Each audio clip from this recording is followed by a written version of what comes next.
muito bem-vindos ao IBDA Podcast. Hoje eu tenho uma alegria imensa de receber a doutora Maria Fernanda Pires, minha querida amiga, e teremos a oportunidade de dividir parcela do conhecimento do direito administrativo brasileiro sólida, com qualidades e habilidades raras, simpatia, generosidade e solidez. Seja muito bem-vinda, Fernanda. Muito obrigada, Raquel. Estou encantada com esse projeto. Eu que já era fã da Raquel, a gente não precisa nem dizer, né? Qualquer pessoa que goste de direito administrativo é fã da Raquel pelo brilhantismo, pela capacidade de engajamento, pelo compromisso com o direito.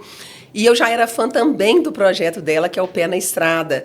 Um projeto bonito, voluntário, que nos lembra tanto o nosso querido Paulo Neves de Carvalho, né? Que nos faz abrilhantar e brilhar o coração por tudo que representa. E o Pé na Estrada tem muito a cara daquilo que ele nos passou. O direito administrativo perto de quem dele necessita. Eu sempre gosto de falar, Raquel, você já deve ter me ouvido dizer, que se tem um direito que está próximo de todo mundo, e às vezes as pessoas não sabem, é o direito administrativo, porque a gente depende para viver das políticas públicas, a gente depende de atos administrativos, contratos administrativos.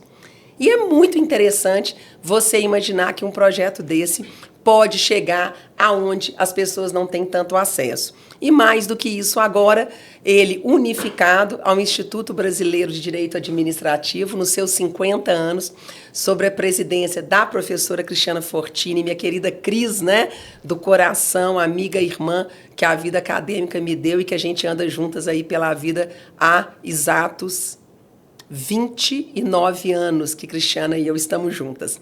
Então, todos esses motivos, né, e sob também aí a ACA Mídia, né, que está abraçando esse projeto, é que eu estou muito feliz e muito honrada de estar aqui, Raquel.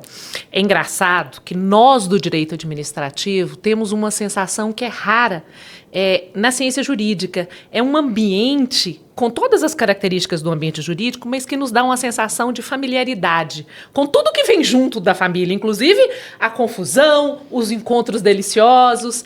O Congresso Brasileiro é isso. Isso, é verdade, é verdade. Nós, mineiros, somos todos frutos dessa chamada Escola Mineira de Direito Administrativo, né, capitaneada de início pelo professor Paulo Neves, mas depois por tantos grandes administrativistas, como Pedro Paulo de Almeida Dutra, né, o professor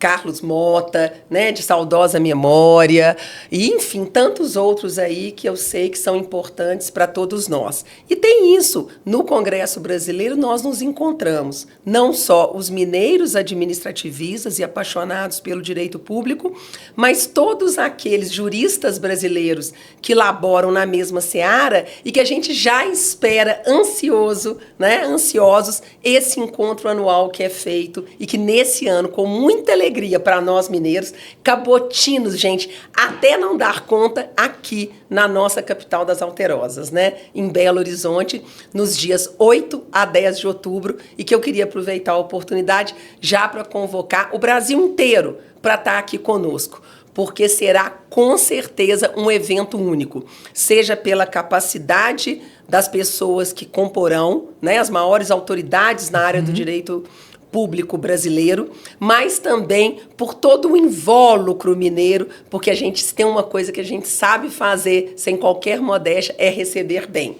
Então, a gente vai ter música, a gente vai ter arte, a gente vai ter artesanato, então venham todos. Nós garantimos a vocês que serão momentos de aprendizado, mas também de ser feliz, de rir juntos, de, digamos, colecionar memórias, né, Raquelzinha? Colecionar memórias. Eu acho que isso é algo que todos nós temos demanda de afeto partilhado. Isso aí. E dentro da montanha, o que acontece é isso. Dentro da montanha, todos nós estamos trabalhando para poder receber vocês. Então, pode vir mesmo. Vai valer a pena demais da conta. Me conta uma memória especial que você tenha de um congresso brasileiro.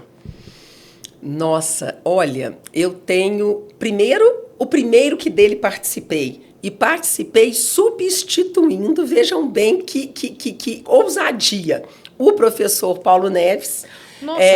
O professor Paulo Neves, não, desculpa, o professor Pedro Paulo, Nossa. que estaria na França, e que de última hora, eu me lembro assim, faltando 20 dias, eu estou lembrando quem era o então presidente, eu não sei se era eu não estou lembrando quem era o presidente que me telefonou. Eu fiquei emocionada, ao mesmo tempo assustada. Então, esse é de inesquecível memória e foi no sul do Brasil, foi em Curitiba, por essa razão, ser o primeiro. E aí a gente sabe de todo o nervosismo, de toda emoção, né, do coração batendo forte. Eu estou à altura disso aqui, né? Eu sou capaz de trazer mínimas ideias. E eu lembro que foi, assim, inesquecível. E eu acho que um outro congresso também que me marcou demais foi o realizado em Goiânia, sob a presidência do professor Fabrício Mota.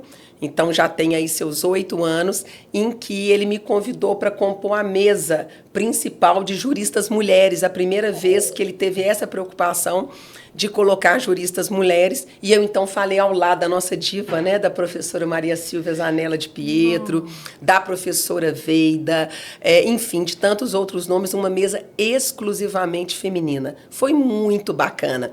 Nós tivemos a mesa de abertura do congresso, em que só tinham exclusivamente homens, porque o direito é representatividade da sociedade, como tal, ainda é um espaço, né, muito ocupado pelo gênero masculino, e essa mesa, então, foi toda ocupada por mulheres. Eu fiquei muito honrada dela participar e mais ainda pelas companhias que comigo estavam.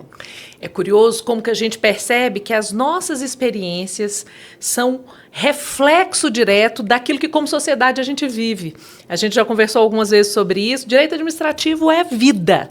E como vida, ele representa um pouco isso. Qual é a parte da vida que estará representada no seu painel este ano de 2025 no Congresso Brasileiro? Pois é, eu vou participar de uma mesa, Raquel, com um tema extremamente árido, mas extremamente importante na sociedade brasileira, que é o tema da corrupção. Nós vamos fazer uma análise, claro, técnica, dos acordos de leniência, desses praticamente agora quase 12 anos da Lava Jato, né? O que nós aprendemos com aquela experiência, o que a 12846 trouxe de efetivas novidades, hoje já com alguma maturidade das suas vivências, os erros, os retrocessos, os avanços, mas eu diria que ele é um tema ainda árido, porque a despeito, e a gente sabe disso, que a lei não é panaceia para todos os males. Então, a lei aí está, as ferramentas aí estão, mas ainda assim, quanta coisa acontece e que a gente não consegue nem minudenciar e nem controlar como nós gostaríamos. A nossa expectativa, do ponto de vista ideológico, é que todo aquele sangramento na sociedade brasileira tivesse tido resultados mais hábeis. E eu, infelizmente, como administrativista, trabalhando todos os dias com o poder público nas suas 3 esferas de poder, eu posso dizer que não foi assim. Então, nós ainda temos muito que evoluir, muito que aprimorar e dizer, não é um problema legislativo. O problema legislativo é absolutamente o menor deles. A nossa prática ainda é uma prática desviada, muitas vezes fraudulenta e, infelizmente, corrupta. É uma palavra que a gente queria varrer do nosso dicionário, mas que não está acontecendo.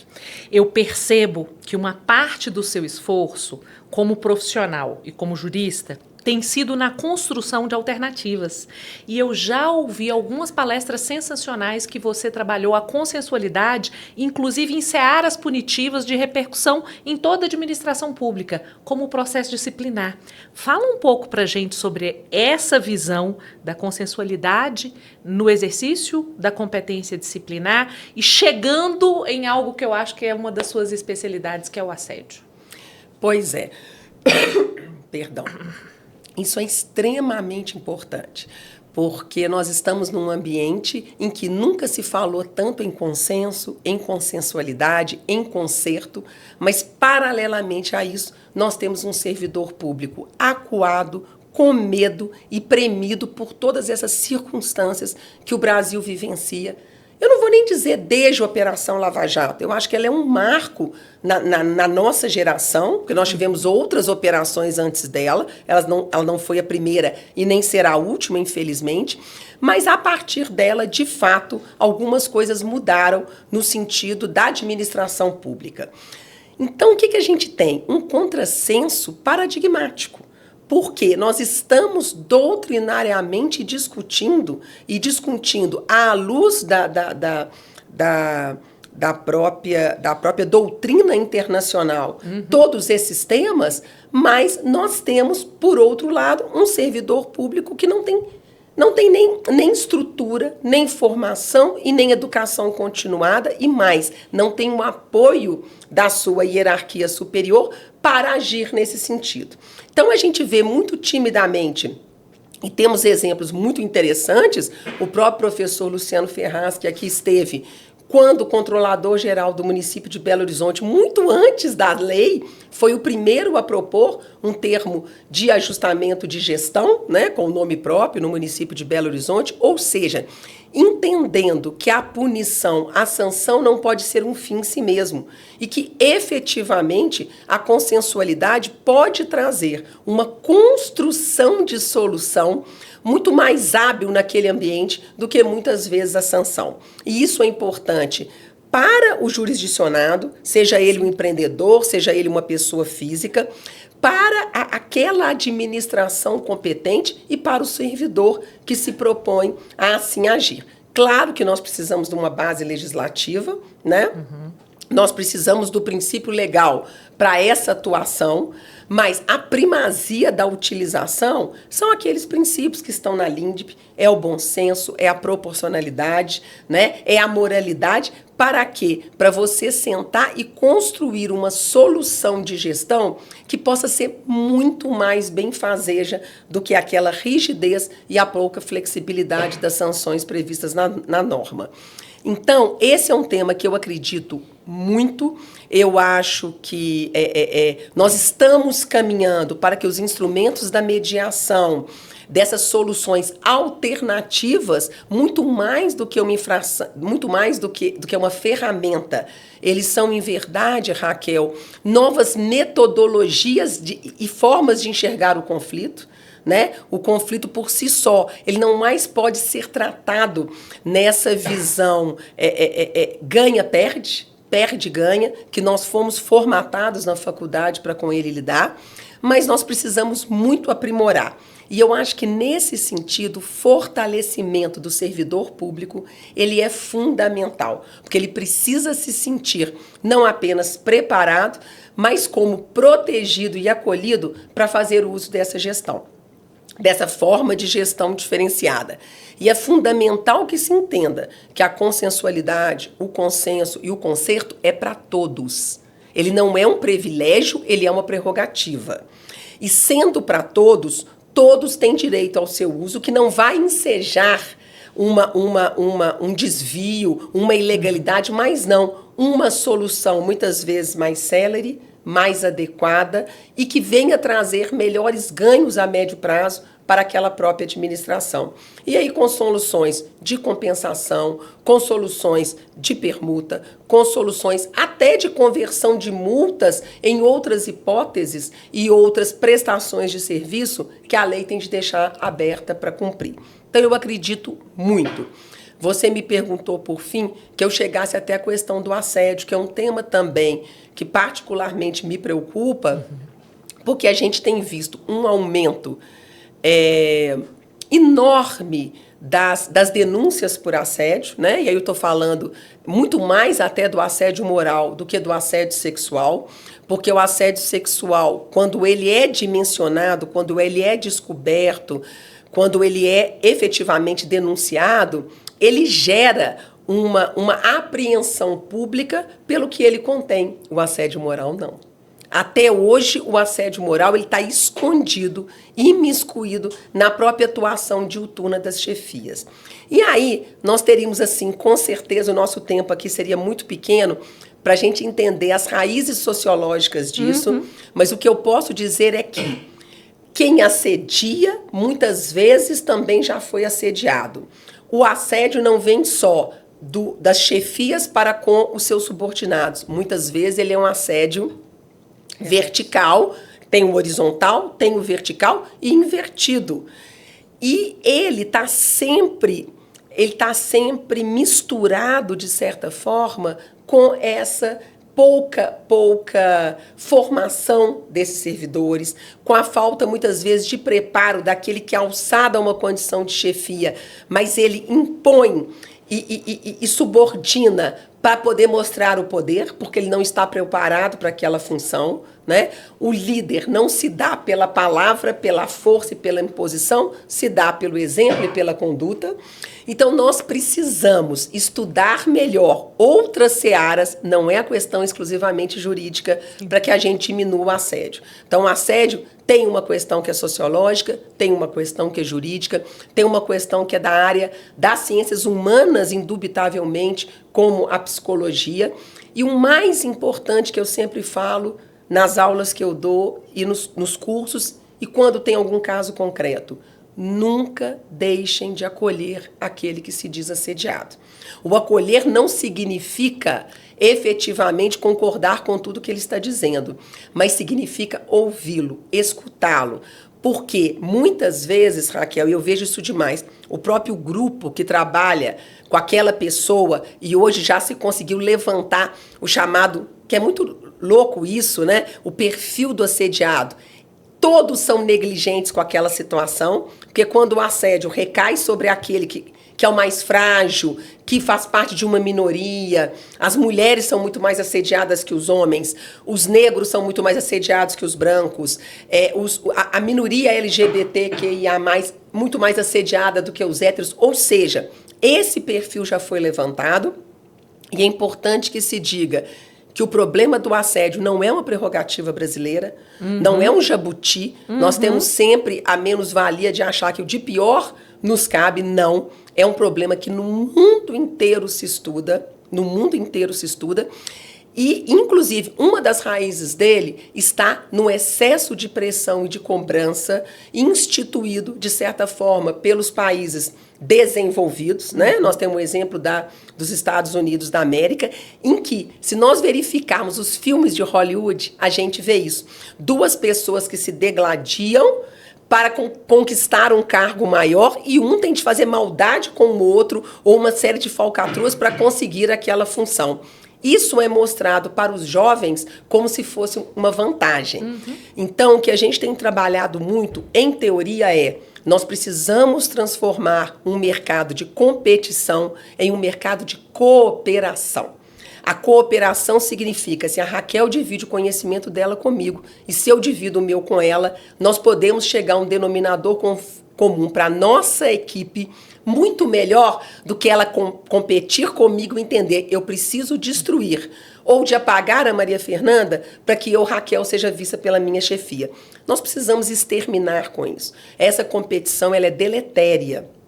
E tem mais uma coisa muito importante em matéria de assédio, é que os prejuízos palpáveis, aí eu estou falando de financeiros mesmo, para a administração são enormes. Pelo absenteísmo desse servidor, pelas faltas, pela ausência, pelos prejuízos nos projetos que estão sendo realizados. Ou seja, é um ciclo totalmente maculado que precisa se transformar num ciclo virtuoso. Então, nós precisamos alterar a nossa forma de enxergar. E eu acho que aí a formação continuada ela é fundamental. De novo, eu quero falar dessa capacitação do servidor. Eu lembro da nossa querida Raquel, né? Mineira, cujas raízes depois foram travadas lá no sul do Brasil, que casou com o nosso amigo Paulo Roberto. A Raquelzinha, a tese de doutorado dela foi sobre isso. Profissionalização do servidor público. E é isso. O servidor precisa se sentir mais preparado. Entender que... E aí, as chefias têm de entender que essa motivação para se chegar a um denominador, para se chegar a um resultado, né? Ela é um trabalho de todos. E ele tem de ser um trabalho de cooperação e não de competição. Você me fala e eu penso em programas de integridade que têm tantos entraves para se tornarem realidade, principalmente nos municípios menores. Quais são os principais entraves e como que a gente supera a possibilidade de tornar efetivo o programa de integridade? Sim, essa pergunta, querida, ela tem eu posso fazer uma remissão com o primeiro tema que a gente conversou, que é o da corrupção. Aliás, o programa de integridade, na lei anticorrupção, ele é uma das defesas que tem o jurisdicionado, o eventual denunciado, processado, que tendo um programa de integridade efetivo, é uma das causas de diminuição de pena, caso haja uma sanção. E aí, quando a gente fala primeiro dos chamados compliance, eu já gosto da palavra nacional. Não dá para a gente importar os instrumentos sem trazer para a realidade tupiniquim, para a nossa realidade brasileira, né?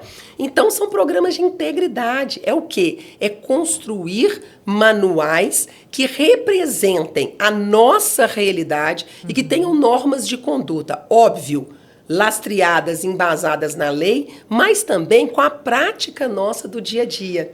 Por isso, Raquel, que só tem validade, só tem legitimidade aqueles programas que são efetivamente construídos por aquela comunidade destinatária. Eu trabalho muito com isso. O que a gente sempre faz, e eu falo muito assim, do mesmo jeito que eu tenho para mim, na minha vida pessoal, que o outro é sempre um solo sagrado. Então, se eu vou entrar em qualquer coisa na sua vida, eu preciso entender que você é um outro, com a sua vivência, com as suas dores, com os seus traumas. Eu não posso entrar na sua vida sem ter esse respeito e esse cuidado com quem é a Raquel, né, no decorrer da história dela. É mais ou menos em relação a um profissional que vai construir um programa de integridade ou é chamado para colaborar nessa construção, e que ele não tem como impor nada pronto. Eu não acredito nisso. Isso vai ser o famoso programa para inglês ver. Eu vou colocar na gaveta e de efetivo ele não terá nada. Esse programa, ele tem de se iniciar por um diligenciamento que é conhecer a realidade daquela instituição, o métier que ela trabalha, com o que ela lida e onde está a matriz dos riscos dela, que é um dos maiores problemas e celeumas da administração pública brasileira. Nós não sabemos definir nem perquirir qual é a nossa matriz de risco. Então, o programa de integridade, seja para as empresas privadas, seja para o poder público, a primeira coisa que eu acho fundamental, ser construído pela comunidade destinatária. É preciso conhecer o servidor que está lá dentro e que muitas vezes vê, mas nunca teve oportunidade de levar aquela situação aos chamados tone of the top, que são aqueles que estão na mais alta conta hierárquica naquela instituição, naquela empresa, para que possa, a partir daí, construir todos esses regramentos.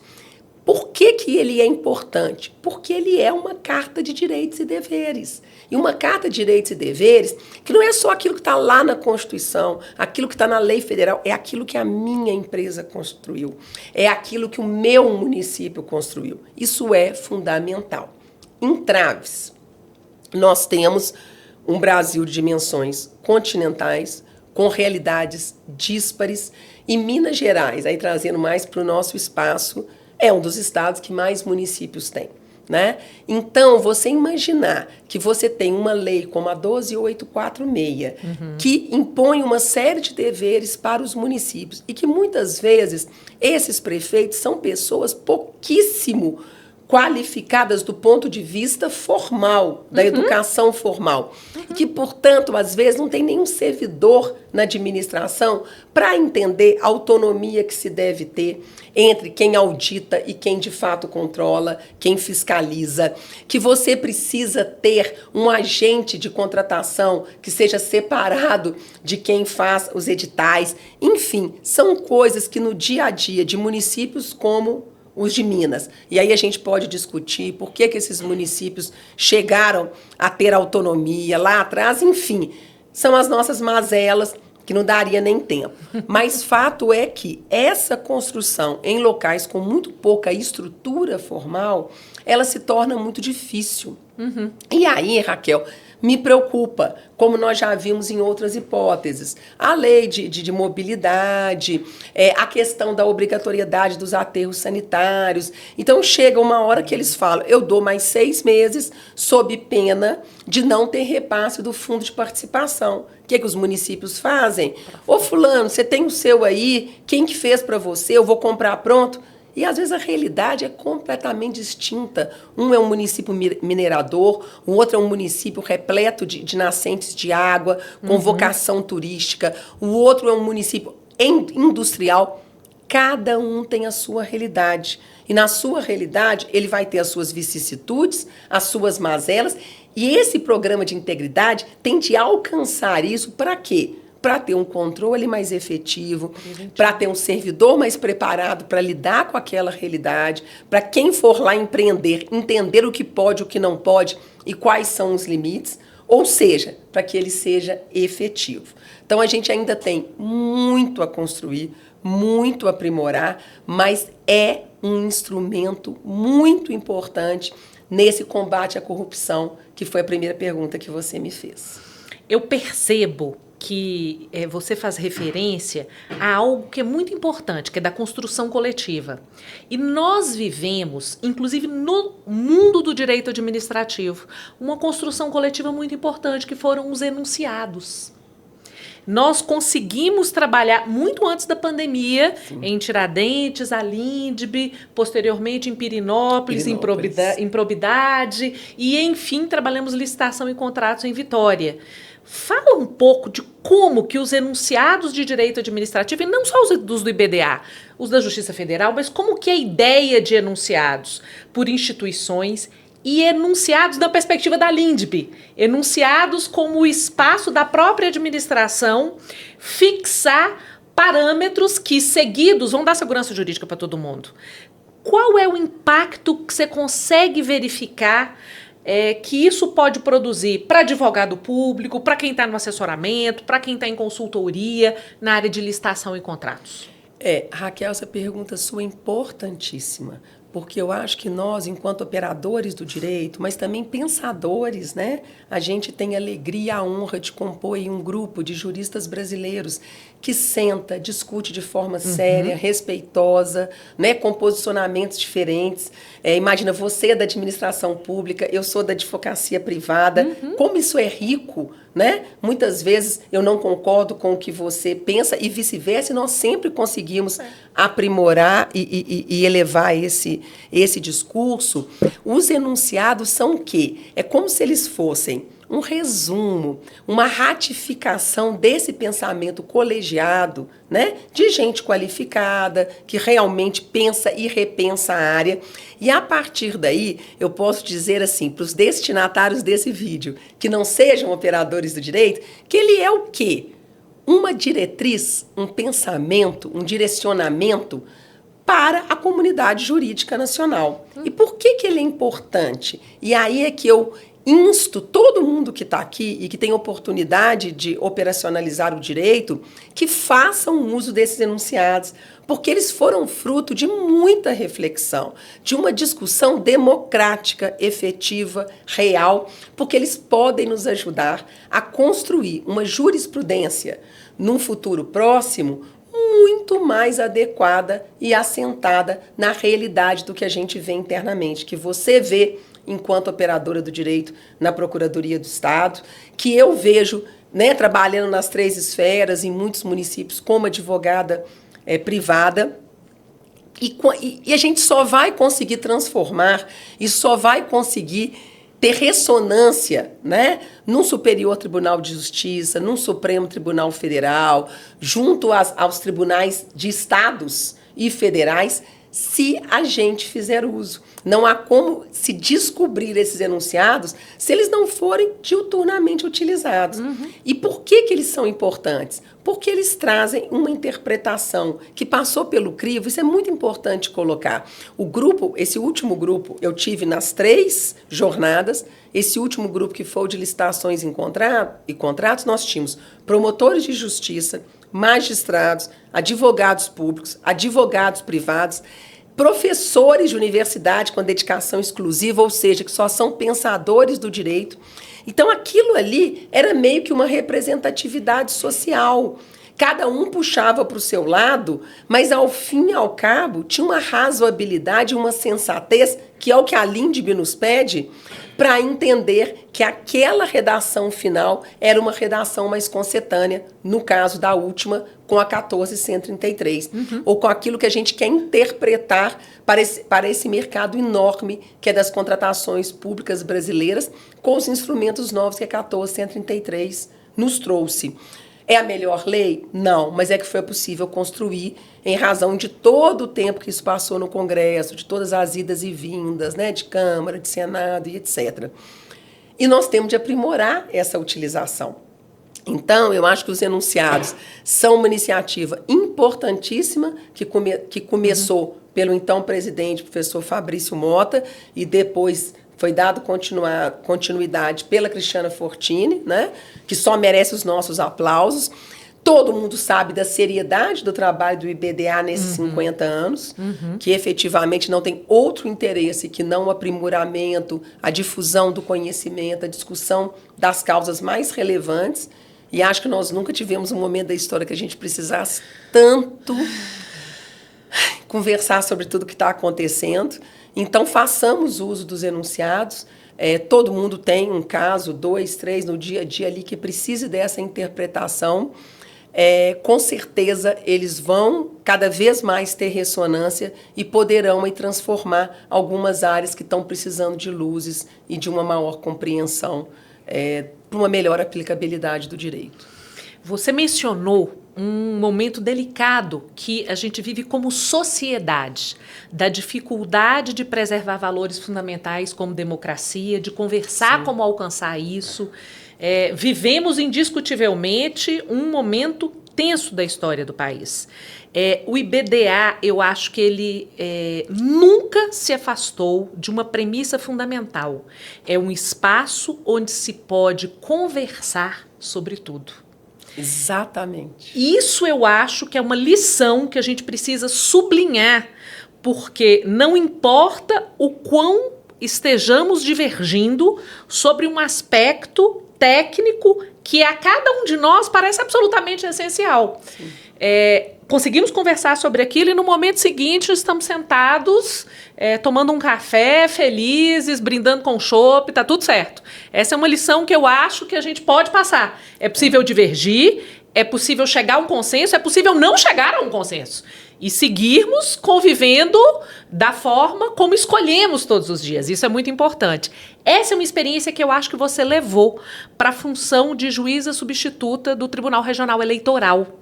Eu acho que não deve ter sido uma experiência fácil, mas eu queria entender como que aspectos que foram experienciados na academia, em espaços como o IBDA, na própria atividade advocatícia, foram relevantes nessa tarefa de ser o lugar em que se busca a regularidade das eleições. Nossa, foi difícil demais. Eu imagino que hoje seria muito mais difícil ainda, né? Seria um esforço hercúleo. Mas é interessante você falar nisso. Eu só queria antes dizer o seguinte, que eu ratifico tudo que você disse e acho que nós, dentro do IBDA, e mesmo no INDA, e mesmo nos nossos espaços, e aí eu posso dizer não por mim, mas por todo o grupo, né, de administrativistas que a gente conhece, que a gente convive, nós damos um exemplo de cidadania. É isso.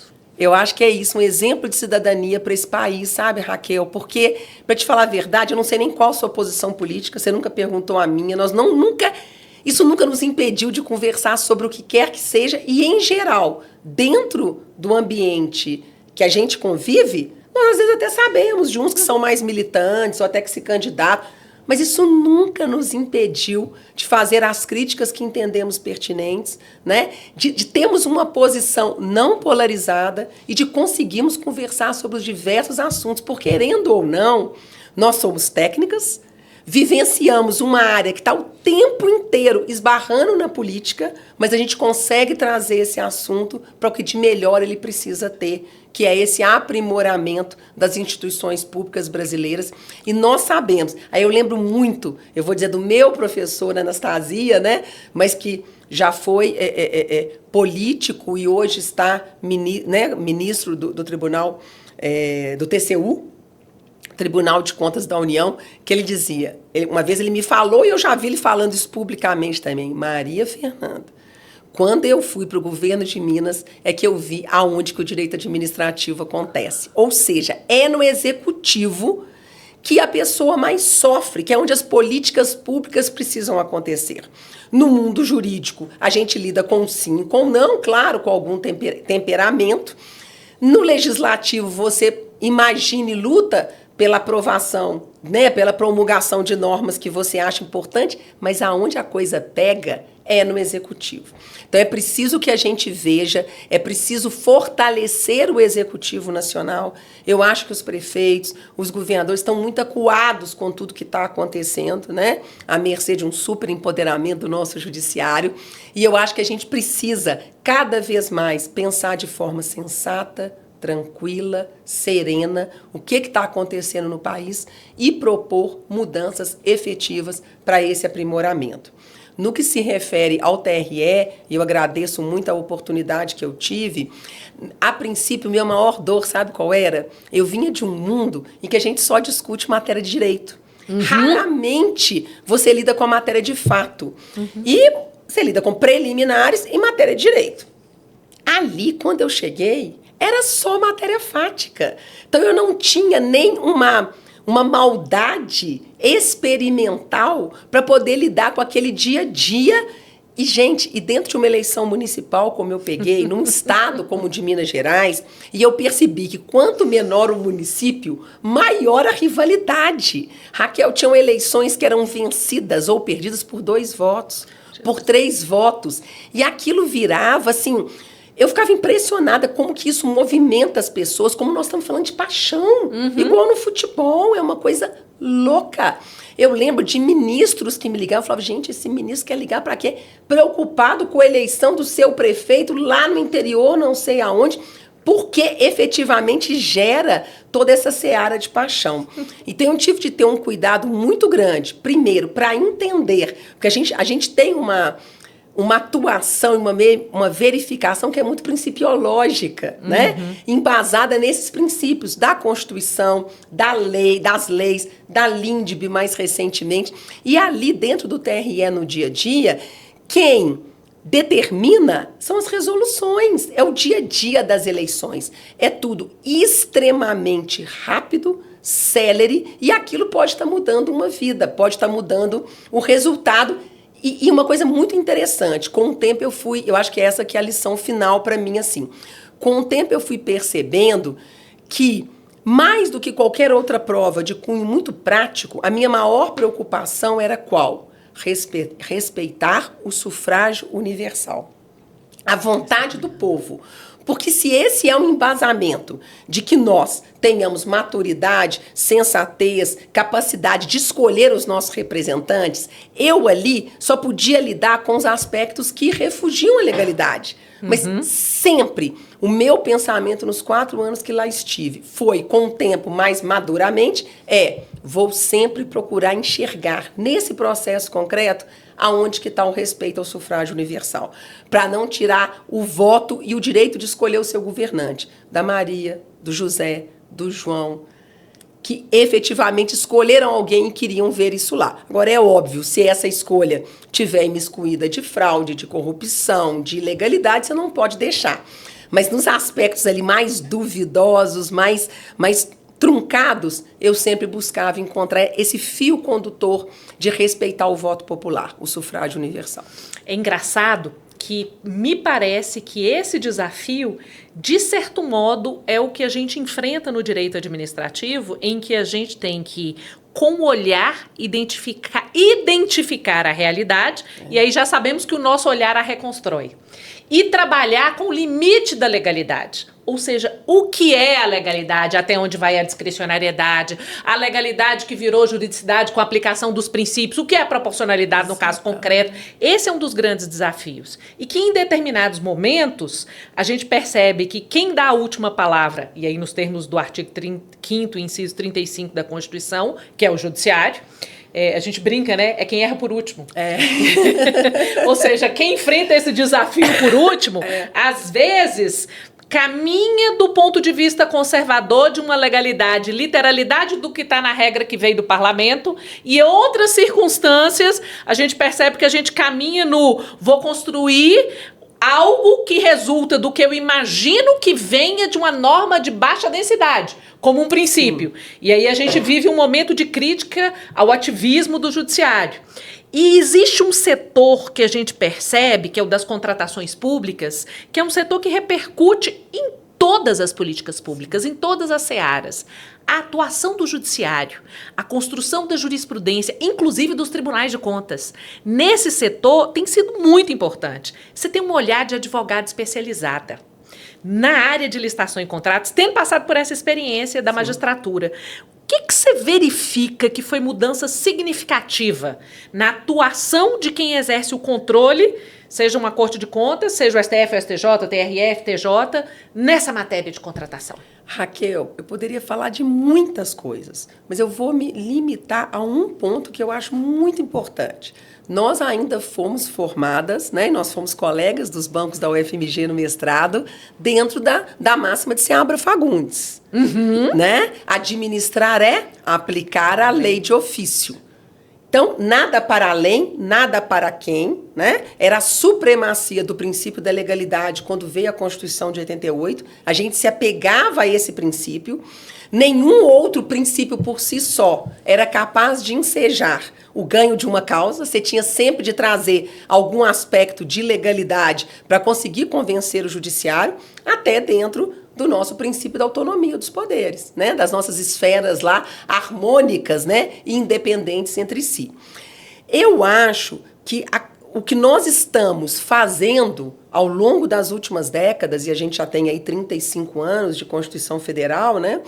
É aprender que a legalidade não pode ser um fim em si mesmo. A gente já passou por essas etapas dentro da própria construção doutrinária, né? Bloco da legalidade, né? Habermas, enfim, e tantas outras discussões, mas ali no dia a dia dos tribunais, e aí eu tenho de voltar ao ministro Anastasia. Eu acho que ele trouxe muitas luzes dentro do TCU. Ele é uma pessoa brilhante, ele veio da experiência legislativa do Senado, ele foi o autor da LINDB, né? Da Lei de Introdução às Normas do Direito Brasileiro, justamente mostrando que para o gestor, para o administrador, nós precisávamos nos embasar em outros princípios que não podem ser só a legalidade. A legalidade, claro, ela é um fio condutor, porque a norma, ele é um direcionador, né? Ele é um criador de limites, ele é um balizamento para nós. Mas ela não é um único critério. Então, aí, dentro que você usou esse termo, baixa densidade, com baixa densidade ou não, é função, seja do operador, seja do servidor, seja do magistrado, seja de quem esteja à frente de situações concretas, conseguir ter uma visão mais sistêmica do caso da contratação pública, daquele edital de licitação, para conseguir aplicar o melhor direito ou a decisão mais justa. Aí eu vou lembrar do meu pai, né? Meu pai era um criminalista, de Oswaldo Campos Pires. Referência nacional por Obrigada. Décadas e décadas. E que me emociona, lógico, sempre lembrar dele, mas que ele falava que no direito penal, né, que ele sempre lutava com o direito, mas quando ele via que esse direito, ele se afastava, ele esquecia o direito para aplicar a justiça. Eu acho que é um pouco isso que a gente fala. Nós sabemos, volto a dizer, do atrelamento, sobretudo do administrador público, ainda que de confiança, ainda que de carreira, a essa quase fetiche da lei, né? E nós no Brasil mais ainda, porque a gente passou tantos anos na ditadura com tanta dificuldade que a gente se agarra à lei como se ela fosse um fim em si mesmo. Ela não é.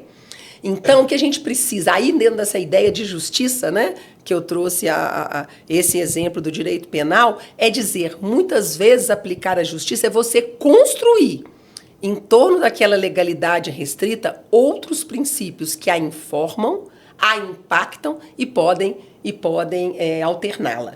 Então, para mim, eu acho que esse é o maior aprendizado hoje. E a gente acaba se embasando em matéria de contratação pública, de licitações, e que como nós precisamos de boas licitações e bons contratos na realidade da infraestrutura brasileira, né? É um dos nossos maiores gargalos, exatamente, e percalços, e a gente ainda está tropeçando nele.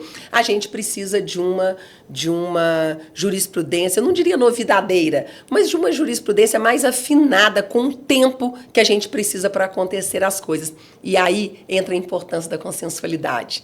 Você paralisar um edital de licitação que você sabe que está ilegal por anos, sem que a administração reconheça a sua ilegalidade, o anule ou revogue por razões de conveniência e oportunidade, é contra o interesse público. Ou seja, não é a legalidade um fim em si mesmo. Vamos chamar esse pessoal, vamos ver aqui quais são os erros, vamos alterar esse edital para quê? Para realizar a política pública, que é ter um novo edital na praça, porque a gente sabe, infelizmente, que isso muitas vezes é muito mais bem-fazejo do que você ficar entendendo as brigas entre os interesses privados que suspendem um edital só para ver o circo pegar fogo. Então, assim, esse é um exemplo concreto de como que a gente precisa fazer evoluir.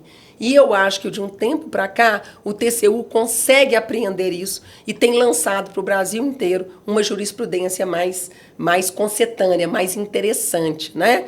E Benjamin Ziller, né? Tem muitos exemplos lá dentro de lumiares que nos ajudam aí a trazer luzes num tema tão importante para o Brasil, porque a gente não tem como viver sem as contratações públicas, mas que a gente precisa fazer melhor uso. Primeiro, dos novos instrumentos que a 1433 nos traz, aprimorar os já existentes e, com isso, evoluir na administração pública brasileira. É muito fácil perceber que escutar a doutora Fernanda é algo que a gente é capaz de fazer por horas. Mas, infelizmente, nós temos que encerrar. E aí, a minha última pergunta começa reconhecendo a capacidade de evoluir durante toda uma carreira com experiência em direito administrativo, sendo sempre uma pessoa do seu tempo. Você citou várias pessoas com essa capacidade. O professor Paulo Neves Carvalho, que foi o primeiro que você mencionou, responsável pela Escola Mineira de Direito Administrativo, com 80 anos ele era uma pessoa do seu tempo. Ele termina a sua carreira lendo Habermas e discutindo a aplicação daquilo nos pequenos municípios. E Benjamin Ziller, Antônio Anastasia, essa é uma habilidade que eu acho que a gente aprendeu e sabe que é essencial. Qual é a lição que você deixa para o gestor, sendo um administrativista do seu tempo, e entregando o bastão para a próxima geração que vai trabalhar na administração como gestor, vai estudar o direito administrativo como pesquisador, como professor, e vai controlar a atividade administrativa? Nossa, Raquel, é pergunta de $1 milhão. Oh my God! Eu até tinha pensado numa outra finalização, trazendo a pessoa que foi a primeira que eu citei, que foi Paulo Neves de Carvalho. Você sabe muito bem, que você também foi aluna dele, que o professor Paulo Neves tinha paixão pelo município, né? Pelas cidades. Eu sou uma apaixonada também pela cidade. A minha tese de doutorado foi sobre a cidade inteligente, né? E dizer que é lá, também lembrando essa ideia de no executivo, onde as coisas acontecem, onde se faz, eu lembro de Franco Montoro, muito citado pelo professor Paulo Neves, que ninguém vive na União, ninguém vive no Estado. A gente vive no município. Então, os outros são ficções jurídicas. A nossa vida se dá aqui, na cidade. E esbarrando o direito administrativo o tempo todo. Quando você pega um sinal de trânsito fechado, quando você tem a impossibilidade de parar numa fila dupla, enfim, todas as normas, elas são normas de direito administrativo com a qual nós temos de lidar para viver em sociedade, né?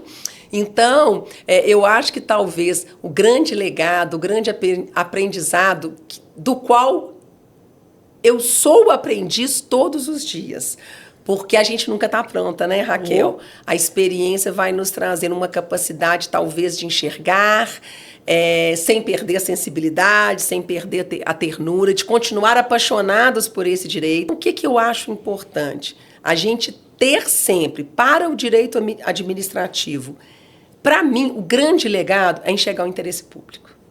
E interesse público não é interesse de governo. É completamente diferente.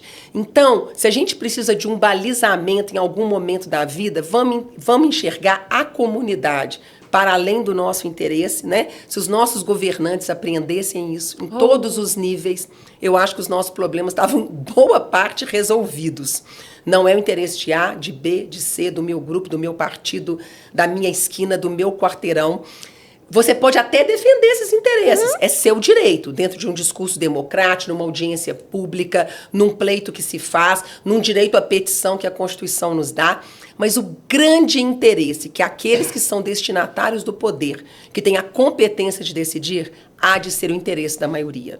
E para isso eu tenho de aceitar a perda do meu direito particular e individual, para que a supremacia prerrogativa seja o interesse público. E aí eu vou ter esse olhar social, aí eu vou ter esse olhar para os menos favorecidos, aí eu vou ter esse olhar mais sensível e mais capaz de enxergar as políticas públicas na dimensão que elas precisam. Eu acho que esse é o grande legado. Eu quero encerrar fazendo um pedido. Retornem o podcast nos últimos 3 minutos e escutem 2 vezes por dia. Logo que vocês acordarem, logo que vocês forem dormir. E leva para o trabalho e bota assim para o chefe ouvir, para o estagiário. Fernanda, não tem como agradecer toda a partilha tão generosa, tão elegante e tão competente. Muito obrigada por sua presença. Querida, eu que agradeço a você a oportunidade de estar aqui. Você sabe que além realmente da honraria de poder estar falando, trocando ideias, é estar com você, né, Raquel? Raquel, além de uma amiga querida, a gente não está todo dia juntos, mas a gente se adora. É uma coisa do olhar, assim, a gente sabe, que até me emociona. E de verdade... E tem muitos anos de história juntas, né? Gente, emocionei mesmo. Mas é para te agradecer essa oportunidade e dizer que toda vez que eu for chamada, seja para qualquer coisa que a Raquelzinha estiver, Maria Fernanda tá junto, porque eu sei que é coisa do bem e além do bem é coisa inteligente, de gente brilhante, igual essa menininha aqui, porreta do norte de Minas, forte, firme, e que quando eu crescer eu quero ser bem parecida com ela. Obrigada, gente. Eu vou encerrar, essa é a parte que eu vou ouvir todo dia de manhã. O nosso próximo episódio espera vocês de braços abertos, porque aqui nós temos um grupo de mineiros trabalhando para receber o Brasil inteiro. Muito obrigada. Obrigada, gente.